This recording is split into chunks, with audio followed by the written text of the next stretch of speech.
We begin the day with the truckers who have brought Canada's capital to a standstill. The city of Ottawa is under a state of emergency after days of protests against COVID-19 vaccination mandates for truckers who cross the U.S.-Canadian border. Hundreds of 18-wheelers and private trucks, known as the Freedom Convoy, have blocked many of the major arteries leading in and out of downtown Ottawa. Residents are complaining of nonstop horn honking, and local businesses have closed, taking an economic hit. Today, Prime Minister Trudeau tweeted that he is sending in the Royal Canadian Mounted Police to help city police restore order. But this anti-vaccination mandate movement of truckers, it appears to be spreading.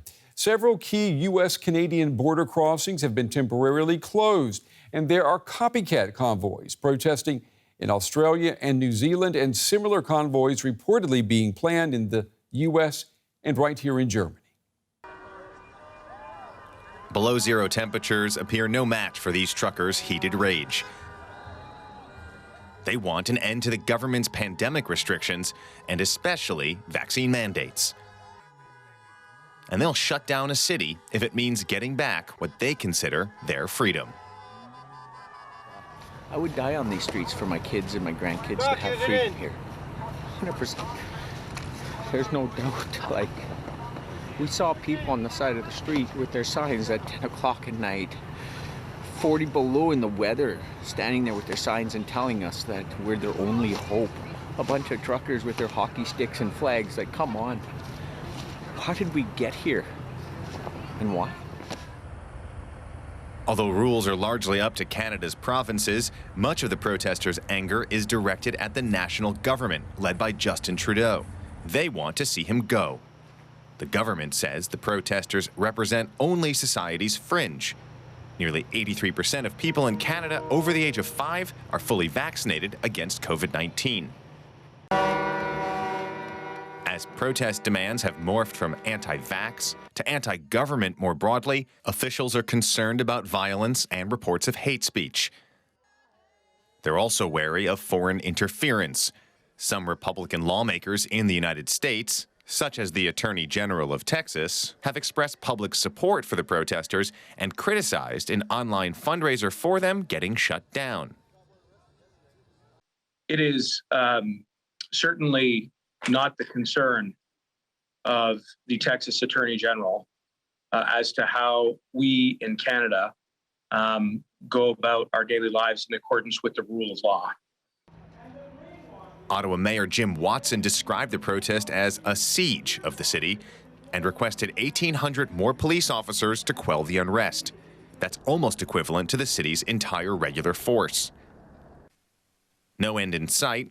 To the contrary, smaller truck protests have sprung up at key transit points between Canada and the U.S., bringing traffic to a halt.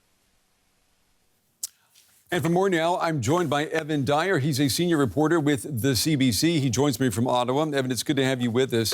The images that are coming out of Ottawa and Canada, they are shocking the world. We know that Prime Minister Trudeau has vowed to bring an end to this protest. I mean, how do you expect these truckers, though, to go home quietly?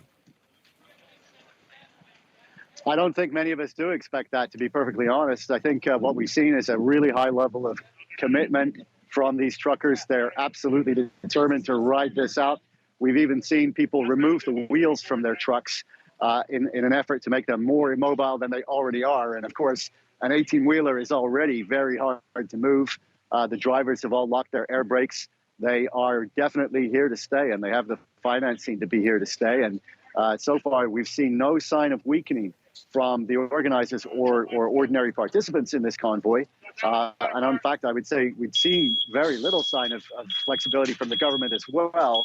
Although this morning we did see a couple of cracks in the governing party starting to emerge. One member of parliament, fairly well-known member of parliament from the governing Liberal Party, did come out this morning and break ranks with his government on its position on vaccine mandates and questioned whether they were still as scientifically necessary or if they were being politicized. So we haven't really seen a way out of this crisis yet, and the police have frankly admitted they don't believe that there's necessarily a policing solution to it at all. Well, the CBC, I mean, your network is reporting that local residents have started to flee the downtown area. They've said that they've been harassed. There have been threats of violence. Is that still going on? I mean, I think flee is perhaps a strong word. What we've seen is people leaving, mostly people who have friends who they can go and stay with outside of the downtown core. The number one complaint really has been the noise because of the constant honking at all hours of the night. And these are not your regular car horns. These are truck big rigs with air horns up to 140, 150 decibels. So that's been the main complaint, along with fireworks, diesel fumes, and so on. There have been some isolated cases of harassment too, but I think mostly it's really just been an enormous inconvenience for people in downtown Ottawa, and some of them have found it very difficult to sleep, to study, and so on. And that's what we see, people moving out the roads. And do we know, do Canadians, do they support these protests? I mean, or are we talking about a very loud horn honking minority? They're certainly loud and horn honking, but the question of whether it's, I mean, the Prime Minister has described this as a fringe minority. And there has been an assumption, it would appear, from the government that since about 90% of Canadians are vaccinated, 90% of people over 5, at least with 1 dose, then only 10% of people would support this. But what I think we've seen is that there's a difference between being pro-vaccine and being pro-vaccine mandate. And polling is showing that the split is really more like a 2-to-1 split, that about a third of the Canadian population is telling pollsters that they identify with or support this protest.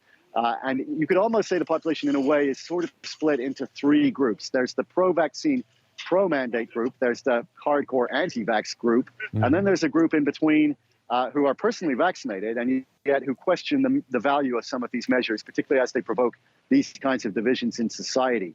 And, you know, I do think that one constant and common denominator across Canadian society is that there's a growing impatience to at least know when they're going to end. Perhaps not to end them until that's, you know, scientifically justifiable, but to at least have a clear roadmap, an end game to get out of this. And perhaps that is one thing that might start to lower the tension here. Yeah, I mean, and that, of course, is a question that everyone around the world is asking. You know, are we nearing Absolutely. the end of this pandemic? Yeah, we're all in the same boat, that's for sure. Evan Dyer with the CBC. Yep. Evan, we appreciate your reporting tonight. Thank you.